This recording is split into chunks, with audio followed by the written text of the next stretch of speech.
बात करते हैं असम की, जहां पर गोमांस कंप्लीटली बैन कर दिया गया है। सार्वजनिक जगहों पर गोमांस यानी बीफ नहीं मिलेगा।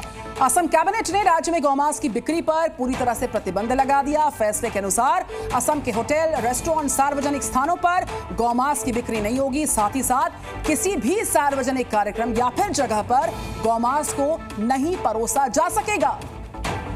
असम में पहले ही उन इलाकों में मवेशियों की हत्या और गोमांस की बिक्री पर प्रतिबंध है जहां हिंदू, जैन, सिख बहुसंख्यक रहते हैं और किसी मंदिर के 5 किलोमीटर के दायरे में भी ये बैन लागू है। लेकिन अब इस नए फैसले से सभी सार्वजनिक जगहों पर बीफ पर बैन लग गया है।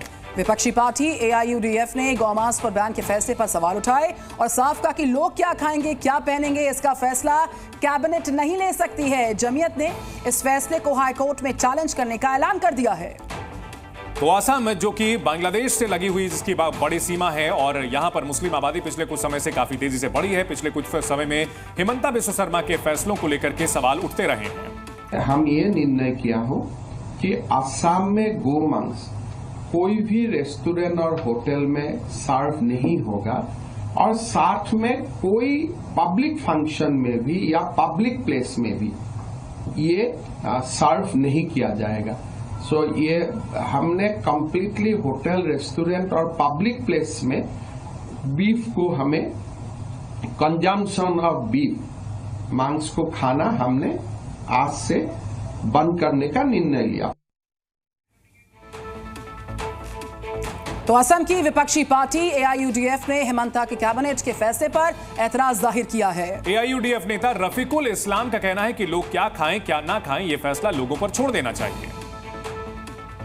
मुर्गी खाएगा या सब्जी खाएगा, इसको लेके कैबिनेट में डिसीजन लेना मैं समझता हूँ इसका ज़्यादा इंपॉर्टेंस मैं नहीं रखता, मैं नहीं देता। अब बीजेपी देखिए कि कैसे मतलब वो है, पार्टी है। गोवा में बीजेपी बीफ बंद नहीं कर सकते। वहाँ बीजेपी गोवा में बीफ बंद करेंगे तो एक दिन में गिर जाएगी उनकी सरकार।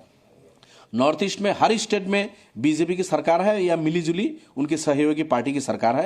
अरुणाचल बोलिए, मिजोरम बोलिए, नागालैंड बोलिए, मणिपुर है, मेघालय है, हर स्टेट में बीफ वहाँ के लोग खाते हैं, खिलाते हैं और वहाँ कोई पाबंदी नहीं, कुछ नहीं है, सब बीजेपी की सरकार है, वहाँ नहीं कर सकते। तो यहाँ आसाम में कैटल प्रिजर्वेशन बिल ला के इस तरह कुछ कंडीशन लगाया तो हम उसको ज़्यादा ध्यान नहीं देते। असम में गोमांस पर बैन को लेकर जमीयत ने सवाल उठाए हैं। जमीयत उलेमा के नेता कामरूप के सदर एडवोकेट ने ऐलान कर दिया कि वो इस फैसले को हाईकोर्ट में चुनौती देंगे।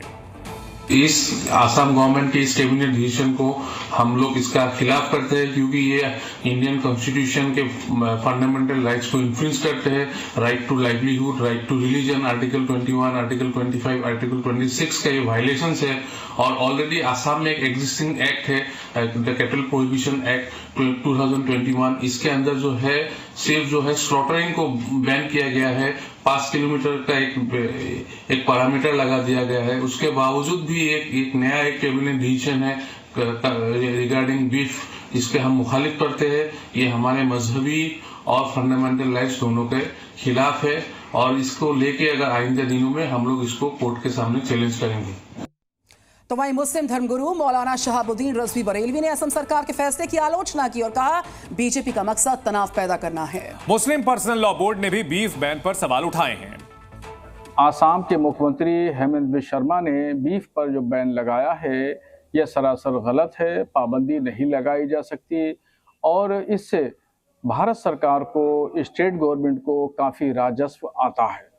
मगर मुख्यमंत्री आसाम के मुस्लिम दुश्मनी पर उतरे हुए हैं और अब जो उनके मंत्री का बयान है कि कांग्रेस स्वागत करे नहीं तो पाकिस्तान चले जाए, ये सरासर गैर संवैधानिक बातें कर रहे हैं। इसका कोई वजूद और कोई मतलब नहीं होता है।